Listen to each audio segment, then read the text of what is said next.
आज हम लोग अब इसमें मेजरमेंट की बात करते हैं। जो केमिस्ट्री में है मेजरमेंट यानी मापन। मेजरमेंट यानी कि मापन। मापन का मतलब समझते ही है। मापन क्या होती है? एक प्रक्रिया होती है जिसके दौरान हम क्या करते हैं, एक निश्चित राशि को यूनिट मान लेते हैं। एक निश्चित क्या करते हैं, राशि को यूनिट मान लेते हैं और इस यूनिट से हम कंपेयर करते हैं कि जो वस्तु है वह कितना है। जैसे मान लीजिए हम कहें कि 4 लीटर, क्या 4 लीटर, तो ये यदि हम 1 लीटर वाले से हम तुलना करें तो जो पदार्थ की जो मात्रा है यानी कि द्रव्य है उसका कितना हो गया, 4 बार में सम्मिलित हो जाएगा, 4 बार में खत्म हो जाएगा। बात समझ में आया? अगर कहें 10 लीटर 10 किलो तो इसका मतलब होगा कि जो किलोग्राम है यदि हम 1 किलोग्राम से नापते हैं तो 10 बार में वो खत्म हो जाएगा। बात समझ में आया? तो इसी प्रक्रिया को मेजरमेंट यानी मापन कहते हैं। बात समझ में आ गया कि मेजरमेंट क्या होगा, वह प्रक्रिया है जिसमें एक निश्चित को इकाई मानकर यूनिट मान करके और उसी से हम कंपेयर करते हैं कि जो वस्तु है वह कितनी मात्रा में है। क्लियर? तो इसी को मेजरमेंट यानी मापन कहते हैं। अब मेजरमेंट यानी मापन की बात अगर आई तो इसमें क्या होता है, 2 चीजों की जरूरत होती है। मेजरमेंट में यानी मापन में 2 चीजों की जरूरत पड़ती है। एक तो होता है न्यूमेरिकल वैल्यू, न्यूमेरिकल वैल्यू आंकिक मान, क्या हो गया आंकिक मान, और दूसरा हो जाता है यूनिट्स। क्योंकि केवल न्यूमेरिकल वैल्यू से बात नहीं हो पाती। जैसे मान लिया हमने कहा न्यूमेरिकल वैल्यू है 4 है तो 4 का मतलब क्या है, कुछ भी हो सकता है, तो इसे कोई मतलब नहीं है। लेकिन वही 4 लीटर हमने कर दिया तो क्या हो गया, ये आयतन हो गया 4 लीटर हो गया। यानी क्या करें हम 4 सेकेंड कर दें, सेकेंड, तो ये क्या हो गया, समय को बता रहा है। बात समझ में आया? यदि हम कहें 10 केजी तो उसके साथ क्या हो गया 10, ये किलोग्राम को व्यक्त करता है।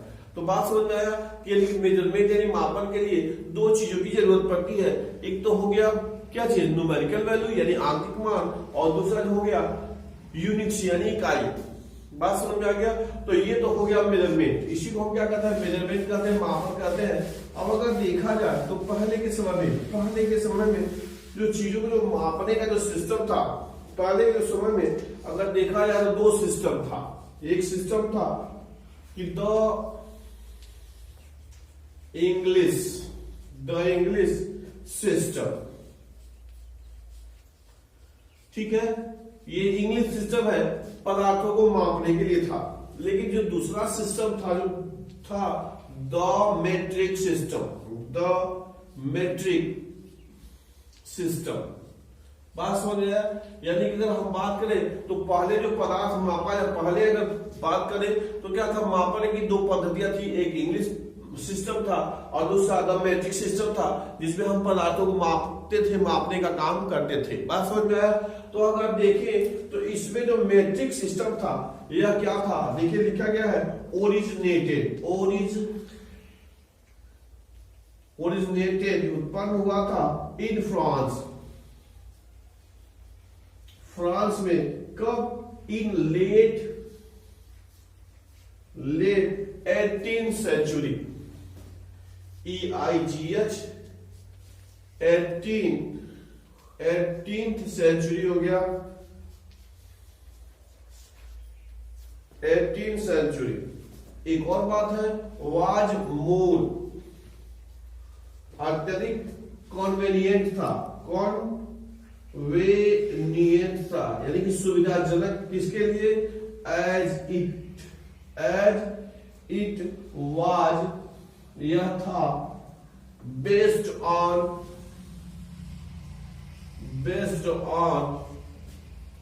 The decimal system. Decimal system clear हो गया आपको? तो ये देखिए, अगर बात आती है कि जो मैट्रिक सिस्टम था, कौन सिस्टम था, मैट्रिक सिस्टम था, तो प्रश्न पूछ सकता है ये कहां से शुरुआत हुई थी। कहां शुरुआत हुई थी? तो आप कह सकते हैं फ्रांस से शुरुआत हुई थी। कहां शुरुआत हुई थी? फ्रांस से शुरुआत हुई थी। क्या शुरुआत हुई थी? Matric system of the measurement, मापन की जो मैट्रिक पद्धति थी उसकी शुरुआत हुई थी। कब शुरुआत हुई थी? लेट 18th सेंचुरी, यानी कि उत्तरा बाद के जो 18वीं शताब्दी में इसकी शुरुआत हुई थी। कहां से शुरुआत हुई थी? फ्रांस से शुरुआत हुई थी। बात समझ में आ गया? लिखा गया था इट वॉज मोर कन्वीनियंट, ये सुविधाजनक था। क्या था? सुविधाजनक था। क्यों सुविधाजनक था? क्योंकि यह डेसिमल सिस्टम पे आधारित था। इसमें दशमलव की पद्धतियां थी। इसमें क्या थी? दशमलव की पद्धति थी। इसकी वजह से ये ज्यादा सुविधाजनक था। हम इसमें छोटी चीजों को भी माप सकते थे। तो ये था, क्या था कि ये the matric system of the measurement. लेकिन बाद में वैज्ञानिकों ने सोचा कि क्या होना चाहिए कि इंटरनेशनल लेवल पे ऐसी कोई पद्धति होनी चाहिए जिसका अनुपालन पूरे विश्व में एक साथ होता रहे। बात समझ में आया? तो पूरे विश्व में एक साथ होने के लिए तो अब इसके बाद वैज्ञानिकों ने सोचा और फिर उसके बाद से पद्धति की शुरुआत करी। बात समझ में आया? ये देखना है कि जैसे बात हुई कि वैज्ञानिकों को, साइंटिस्टों को क्या हुआ कि ऐसे आवश्यकता पड़ी थी कि क्या करने के लिए कि ऐसे एक संस्था की स्थापना किया जाए या ऐसा मानक किया जाए जिसकी वजह से जो पूरे विश्व में एक रूपता रहे। तो इसके लिए क्या हुआ, एक संस्था हुई जिसका स्थापना 1960 में हुआ था। तो अगर ये देखा जाए तो ये the international system of unit, international system of unit, जिसे एसआई कहते हैं, जिसे संक्षेप में क्या कहते हैं? एसआई कहते हैं। तो इसकी शुरुआत की गई। देखिए लिखा गया है the international system of unit, जिसे एसआई कहते हैं। इन फ्रेंच ठीक जानीदा लैंग्वेज है फ्रेंच, ली सिस्टम इंटरनेशनल डी यूनिट्स, जिसे संक्षेप में क्या कहते हैं? अब्रेटिव क्या कहते हैं? इसको एसआई कहते हैं। वाज एस्टेब्लिश्ड, उसकी स्थापना की गई। कहां की गई थी? By the 11th general conference of the weight and measure, यानी कि जो जनरल कॉन्फ्रेंस की जो 11वीं बैठक हुई थी, समिति हुई थी, उसी में क्या हो गया? General conference of weight and measure यानी CGPM की 11वीं बैठक हुई थी। और बैठक में क्या किया? साइन करके और तब इसका शुरुआत की गई थी। तो प्रश्न ये पूछता है कि एसआई का फुल फॉर्म क्या है? एसआई का फुल फॉर्म क्या है? उसकी कौन सी जनरल मीटिंग में इसकी शुरुआत की गई? तो ये हो गया 11वीं जो मीटिंग थी, उन लोगों की बैठक थी, उसी में इसको क्या किया गया था? माना गया था। और आज पूरे विश्व में क्या करते हैं? इसी की मान अधिकांश जगहों पे इसी का किया जाता है, मापन किया जाता है। बात समझ में आया? तो इसमें लंबाई ठीक है। तो इस मेजरमेंट की जो एसआई पद्धति थी, एसआई पद्धति है जिसे पूरा विश्व के अधिकांश क्षेत्रों में इसका पालन किया जाता है। उन्होंने क्या किया? ये देखिए, base of physical quantity, physical quantity से हमें मापना है, उसका आधार ये सैंपल फॉर क्वांटिटी, उसका प्रतीक है नेम ऑफ यूनिट, और sample of the unit, unit का क्या प्रतीक है, उससे हम लोग करते हैं। जैसे यहाँ देखिए तो लेंथ यानी कि लंबाई, लेंथ यानी कि लंबाई। तो इसमें आप देख रहे हैं लंबाई को किसमें व्यक्त करते हैं? यल से। किससे करते हैं? यल हो गया। और इसका जो यूनिट है उसको क्या कहते हैं? मीटर। मीटर में लंबाई नापते हैं, 4 मीटर 10 मीटर ऐसे करके नापते हैं। और इसका जो सिंबल है यानी कि यूनिट का सिंबल है स्मॉल m है। क्लियर हो गया?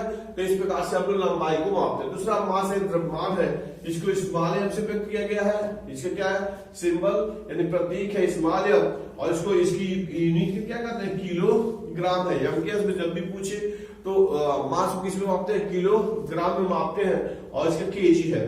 क्लियर हो गया? इस प्रकार से ठीक है। आप अगर तीसरा देखेंगे तो तीसरा टाइम को स्मॉल टी से, ठीक है, और इसका मात्रक है क्या? सेकेंड हो गया, और इसको हम ऐसे डिपेंड करते हैं, इसकी जो प्रतीक है। बात समझ में आ गया? इस प्रकार से इलेक्ट्रिक करंट विद्युत धारा है जिसे आई से प्रदर्शित करते हैं, इसका मात्रक है एम्पियर, और इसको ए से प्रदर्शित करते हैं। ये क्या होगा? विद्युत धारा का मात्रक है। इसी प्रकार से थर्मोडायनेमिक टेम्परेचर T है, इसको मापते केल्विन में है, और मात्रक इसका क्या हो गया? कैसे व्यक्त करते हैं? केल्विन यूनिट है इसकी। तो अब देखिए पूछ सकता है, जैसे सेल्सियस भी है और केल्विन भी है, तो ये एसआई का मात्रक क्या है? आपको दिखाया केल्विन है। एसआई मात्रक क्या है? केल्विन है। किसका? थर्मोडायनेमिक टेम्परेचर में। अमाउंट ऑफ सबस्टेंस इसमें स्मॉल m से प्रदर्शित करते हैं, और इसका जो मात्रक होता है वो क्या हो गया? वो मोल होता है, और मोल को मोल से ही देखते हैं। यानी क्या है? ल्यूमिनस इंटेंसिटी यानी कि ज्योति तीव्रता। क्या हो गया? ज्योति तीव्रता। तो प्रकाश की जो तीव्रता होती है IV से प्रदर्शित करते हैं। देख रहे हैं यहाँ पे, इसका जो मात्रक होता है कैंडेला होता है, CD से प्रदर्शित करते हैं। किसे प्रदर्शित करता है? CD, यानी कैंडेला से इसका मात्रक होता है ज्योति तीव्रता की, प्रकाश की इंटेंसिटी। क्लियर हो गया। तो इस प्रकार से अब इसके कुछ छोटे और कुछ बड़े ही मात्रक होते हैं। ये तो मेन मात्रक हो गया, इससे एक प्रीफिक्स यूज करते हैं जैसे किलो, मेगा, मीटर ऐसे करके, तो उसके भी यूज किया जाता है। तो उसका भी हम क्या करते हैं, उसका उपयोग करेंगे। लेकिन मेन मात्रक, मूल मात्रक जो होगा ये SI पद्धति से, उसमें क्या है, यही साथ है जिसे हम लोग करते हैं, का काम करते हैं। ठीक है, बात समझ में आ गया। तो इस प्रकार से तो इसके अलावा इसे छोटे बड़े आपके बुक में जो है, इससे छोटे और बड़े मात्रक भी माइनस वाला भी 25 वाला ऐसे मान लिया, कहीं आता है माइक्रो, जैसे ये शब्द है, जैसे कहा जाए ये माइक्रो, ठीक है। तो माइक्रो आता है तो आप देखते हैं माइक्रो मतलब 10⁻⁻6, माइक्रो मतलब 10⁻⁻6, किलो आता है 10⁻3।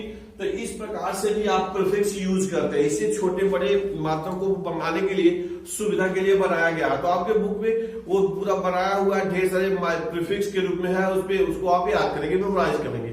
इसके साथ साथ आपके बुक में जो है वो भी दिया है 1 किलोग्राम का, जैसे मान लीजिए मीटर का, किलोग्राम का, सेकंड का, एम्पियर का, केल्विन का, मोल का, ये सबका परिभाषा दिया हुआ है। तो उसमें केवल आपको रटने की जरूरत है, तो इसलिए उसको रट लेंगे, वो भी पूछता रहता है। क्लियर हो गया आपको। तो इसके बाद से फिर और हम लोग देखेंगे एक और विशेष बात है कि हम लोगों ने पूरा ये ऑनलाइन टेस्ट सीरीज की व्यवस्था करी है। तो searchbyacademy.com पे जाएंगे तो उसमें केमिस्ट्री में जब आप पहुंचेंगे तो पूरा आपको हर चैप्टर का आपको फ्री ऑनलाइन टेस्ट सीरीज मिलेगा। वो भी 30 साल के जो NCERT जो नीट की परीक्षा है उसके आधारित है। तो उसको आप देख करके सॉल्व करके अपने कॉन्सेप्ट को क्लियर कर सकते हैं। तो उसको भी देख करके लाभ उठाएं। Okay, thank you.